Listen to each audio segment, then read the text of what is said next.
On était à ça. À ça de remporter un match, on a galéré pendant tout le match. Vraiment.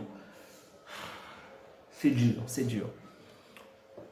Sincèrement, je n'arrive pas à en vouloir à Xavi par rapport à cette formation parce que lorsque je vois les joueurs sur le terrain, je suis vraiment pas rassuré et il ne peut pas faire plus que ce qu'on a fait aujourd'hui, sincèrement.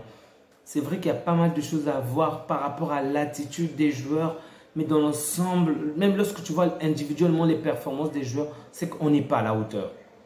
Cette Lewandowski dépendance est vraiment cruelle pour notre équipe parce que dès qu'il n'est pas là, on voit de quelle manière on n'a pas vraiment de joueur de neuf. Torres qui faisait de bonnes choses en entrant, ben, une fois de plus, je pense qu'il est dans un même style que Asensio avec le Real de Madrid, dans le sens où s'il est titularisé, il ne fout absolument rien du tout. Mais lorsqu'il rentre en cours de jeu, il arrive à faire la différence et il arrive à être décisif. Je ne sais pas s'il faut même jouer avec deux attaquants, mais en tout cas, Ferran Torres sur le terrain en tant que titulaire ne sert à rien, vraiment rien du tout. Non seulement il ne sert à rien, il n'est pas dangereux offensivement, mais il nous fait perdre carrément la victoire avec son mauvais positionnement. Donc, ça me tape sur les nerfs. Yamal a fait de bonnes choses, mais en début du match, il n'est pas assez consistant. Je le disais déjà la fois dernière, c'est qu'il n'est pas assez résistant. Dès qu'on le touche un peu, il s'écroule facilement. Bon, ce qui est normal puisqu'il est très jeune. Joao Félix n'a pas été vraiment décisif aujourd'hui. Son but, il marque le joli but, mais malheureusement, on l'a refusé suite au mauvais positionnement de Ferran Torres. Donc, Gavi a réalisé beaucoup de courses. Il a vraiment été, on va dire, présent dans les actions, mais il a commis au moins deux actions dangereuses. D'ailleurs, avec le premier but déjà, c'est lui qui est fautif puisqu'il perd la balle. Et ensuite, en fin de la seconde période, une fois de plus, il perd une balle qu'on lui donne. Et donc, heureusement que pour cette seconde action, le joueur tire la balle directement contre le poteau. Et donc, sinon, l'adversaire aurait pu marquer en troisième but. Donc, les performances de Gavi aussi sont quand même mitigées. Parce qu'en termes de volontarisme, il est là, il donne de sa personne, ok. Mais il a commis deux erreurs vraiment graves pour nous et je ne suis pas vraiment satisfait de cela. Gundogan, bon, ce n'est pas le Gundogan de City, mais en tout cas pour moi, il a déjà montré une meilleure performance que lors des précédents matchs. Et je suis plutôt ravi de sa performance à lui individuellement, ok. J'espère qu'il va davantage s'améliorer parce qu'on avait vraiment un mort sur le terrain, mais aujourd'hui, ça va un tout petit peu. Je pense qu'il est en train de reprendre d'une certaine manière le rythme. Fermin Lopez, je dois le dire, c'était l'un des meilleurs milieux du terrain aujourd'hui. Et lorsque Xavi l'a sorti, j'étais vraiment en colère, j'étais vraiment frustré. Je disais, je ne comprenais pas Xavi. Comment est-ce qu'il a pu faire ce genre de choix? Sincèrement, moi, je n'ai pas vraiment compris Xavi parce que offensivement, il était plutôt intéressant. Et même en tant que milieu du terrain, il arrivait à faire de bonnes passes, à se projeter. Donc, je le trouvais vraiment intéressant et j'étais vraiment en colère contre Xavi. Mais au final, je pense que c'était un bon choix parce que lorsqu'on a fait rentrer Roméo, avec le peu de temps qu'on a accordé à Roméo, Roméo a donné, on va dire, un autre visage de jeu, ok. Il a pu apporter la différence avec le peu de temps qu'on l'a accordé. Il a quand même été intéressant. Je pense que si on avait titularisé, il n'aurait pas pu faire grand chose parce qu'on avait vraiment besoin de créateurs et c'est pas un créateur. Mais en fin du match, on avait besoin de cette force-là et apparemment, Fermin n'était plus vraiment en forme. Donc, Xavi m'a vraiment surpris avec les deux remplacements, je dois le dire. Fermin Lopez et Yamal. Sortir ces deux joueurs, je m'attendais vraiment pas à ça. J'étais vraiment en colère contre lui. Je me demandais qu'est-ce qu'il faisait vraiment, mais lorsque j'ai vu le contenu après, ben, je me suis dit, oui, finalement, il a raison, vraiment. Je n'ai pas compris comment est-ce qu'il a pu sortir. Je crois qu'il a sorti, non, il a sorti Yamal pour faire entrer. Il s'appelle comment déjà? Il a sorti Yamal pour faire entrer Roméo. Et il a sorti Fermin Lopez pour faire entrer Roberto. Vraiment, c'était osé de sa part, je dois le dire, c'était vraiment osé. Mais c'était plutôt intéressant, intelligent. Je dois le dire, hein, donc on les a sortis, j'étais vraiment en colère. Je me posais pas mal de questions sur qu'est-ce qu'il a pris de faire cela, mais en regardant les performances que les joueurs ont réalisées avec le peu de temps accordé, je les ai plutôt trouvées intéressantes. Donc, c'était une bonne chose de la part de Xavi, je dois l'avouer, il a eu raison. D'ailleurs, Roberto a été buteur et ça, c'est vraiment fantastique, vraiment formidable de sa part. Cancelo, sincèrement, il a été moins bon que d'habitude, mais ce que j'ai vraiment pas aimé, c'est surtout en fin du match où il fait le tacle carrément au joueur du moins. C'est vrai que c'était pas quelque chose de grave déjà, mais j'ai pas compris à quoi ça servait vraiment. Il n'y en avait aucune utilité déjà. Le match était à la fin, on avait besoin de quelques minutes. Je ne sais pas s'il a fait pour qu'on puisse ajouter, excusez-moi, des minutes à récupérer dans notre temps additionnel, mais j'ai trouvé que ça a interrompu le match pour rien. Il n'y avait aucune pertinence. Donc, C'était au gardien de dégager et lui, il venait faire du mal à un défenseur alors que ces derniers remontaient vers notre camp. Ça, moi, je n'ai pas compris la raison pour laquelle il l'a fait. Ma réelle frustration de ce soir, ce n'est même pas le score, à vrai dire, c'est plutôt la blessure de Koundé. Et ça commence vraiment à me taper sur les nerfs. On a tellement de joueurs blessés, je ne comprends pas le Barça. Toutes les saisons, c'est la même chose. Au moment des matchs importants, au moment des rencontres importantes, c'est alors que tous nos joueurs importants se blessent. Je ne comprends pas qu'est-ce qui ne va pas avec cette équipe. On a encore un autre titulaire qui se blesse. Faire un match nul, ok, c'est compréhensible. Même une défaite, je peux comprendre. On peut revenir après. Mais avec des joueurs blessés, on peut passer des mois sans pour autant les avoir sur le terrain. Déjà, on a vu de quelle manière offensivement on était pauvre. En termes de créativité au milieu du terrain, n'en parlons plus. C'est vraiment nul. Et là, on nous sort encore l'un des patrons depuis le début de cette saison. C'est vrai qu'on l'a martyrisé aujourd'hui. Il a souffert aujourd'hui. Il a vraiment souffert. J'ai eu pitié de Koundé. Je vous disais que depuis le début de la saison, c'était mon meilleur joueur du Barça. Mais aujourd'hui, on l'a traîné comme un petit gamin. Oh, Martinez était un poulet envers lui. Il n'a eu aucune pitié envers lui. Que ce soit Ter Stegen, Koundé ou même Christensen avec le deuxième but. On les a fait du sale. Mais bref, ça encore, ça va. Mais blesser Koundé, oh, c'est horrible. C'est vraiment horrible.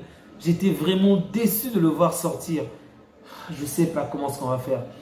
Lewandowski, out. Pedri, De Jong, Koundé. Il faut s'attendre encore que quelqu'un d'autre se blesse parce que au moins Araujo est de retour. Mais sincèrement, je suis vraiment, alors là, vraiment perplexe par rapport à cette saison. Je ne sais pas comment ce qu'on va faire pour s'en sortir jusqu'à la fin de cette saison. Donc, j'espérais au moins voir ce petit-là venir rapidement au Roque, mais Victor Roque lui aussi s'est blessé au Brésil. Donc, le potentiel remplaçant de Lewandowski ne sera peut-être pas disponible aussi au mois de février. Donc, le Barça a vraiment la poisse en cette période. Vraiment la poisse. Et dans quelques temps, je crois, on va... Et le 28, oui, c'est le 28, on va rencontrer le Real de Madrid. Aïe, aïe, aïe, aïe, aïe, aïe. Ça sera chaud. Vraiment, ça sera chaud pour nous.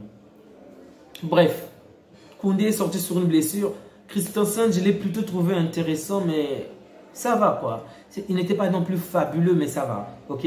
Baldé, j'aurais souhaité qu'il puisse être beaucoup plus présent lors lors des projections. Ok. Offensivement, je ne l'ai pas trouvé vraiment pertinent. J'ai plus trouvé Joao Félix plus pertinent sur ce côté-là, alors que normalement, c'est lui qui se projette. J'ignore si c'est le jeu de Xavi qui l'empêche de s'épanouir à ce point, mais je n'ai pas compris pourquoi il ne s'est pas beaucoup projeté. Il s'est pas beaucoup projeté aujourd'hui. Ok. À la limite, lorsqu'il était devant, il ne servait pas à grand-chose. Vraiment, il ne servait pas à grand-chose. Bon, Ter Stegen, je ne suis vraiment pas satisfait de ses performances aujourd'hui. Sur le premier but, il est vrai que Gavi perd la balle, mais ça peut se comprendre. C'est vrai que c'était les 17 premières minutes. Peut-être qu'il ne s'attendait pas à cette action, mais il est quand même fautif sur le but, ok? Et ça a complètement plombé l'attitude du groupe. Du coup, l'adversaire... C'est quand même le Grenade quand même. C'est l'avant-dernier du championnat. Et là, face au deuxième, on est maintenant troisième, on a montré vraiment une mauvaise performance. Et je pense qu'on a d'une certaine manière perdu le contrôle après avoir pris ce premier but-là. Mais ce n'est pas le seul problème qui m'ennuie vraiment par rapport à ce match. Je vous ai dit que je ne suis pas vraiment contre Xavi par rapport au jeu qu'on a proposé. Parce qu'on n'a pas vraiment d'excellents joueurs en ce moment, on va dire. C'est vrai qu'on aurait dû gagner peut-être, mais bon. Je ne peux pas m'attendre à grand chose par rapport à cette équipe. Sincèrement, je ne m'attendais vraiment pas à un miracle aujourd'hui. Mais bon, je croyais quand même que jusqu'à la fin, on devait faire une petite remontada, mais ça n'a pas suffi. Mais ce qui m'a plutôt énervé, c'est notre retour en seconde période. On était menés, ok, mais on avait l'impression que lorsqu'on avait la balle, c'est comme si c'était nous qui menions l'adversaire, ok. C'est bien la possession. Mais lorsqu'on commence un peu trop à se ruminer, à ronronner avec la balle, ça ne sert à rien. 5-6 minutes avec la balle à se faire des passes, se parler, tonton. En fait, ça ne sert vraiment à rien. On a vu de quelle manière, avec le peu d'action, du moins en réalisant des tirs directement au gardien adverse, on arrivait à mettre l'adversaire en danger. Et donc, le gardien adverse était beaucoup plus sollicité. Tandis que lorsqu'on se faisait constamment les passes, il n'y avait aucun danger. C'est vrai que l'adversaire était d'une certaine manière épuisé en courant après la balle, mais offensivement, ça n'a apporté rien de nouveau. Du coup, ça n'a pas servi à grand-chose. J'aurais souhaité que Xavi les demande vraiment d'être plus, pas oppressant, mais plus offensif, aller direct en fait. Se projeter avec une ou deux passes. Au lieu de se taper 7 à 6 passes pour tourner finalement au milieu du terrain, retourner en arrière, au milieu du terrain, retourner en arrière. Ça m'a quand même énervé. Mais sinon, dans l'ensemble, je ne peux même pas en vouloir à Xavi. Sincèrement, je ne trouve vraiment pas de points négatifs par rapport à ce qu'il a fait aujourd'hui parce que ce sont les joueurs en place qui ne sont vraiment pas à la hauteur, je dois juste dire. Torres n'est pas à la hauteur, il a eu 2 ou 3 bonnes actions, des bonnes passes de, il s'appelle comment déjà, de Araujo. Il perd la balle alors qu'il est devant la surface.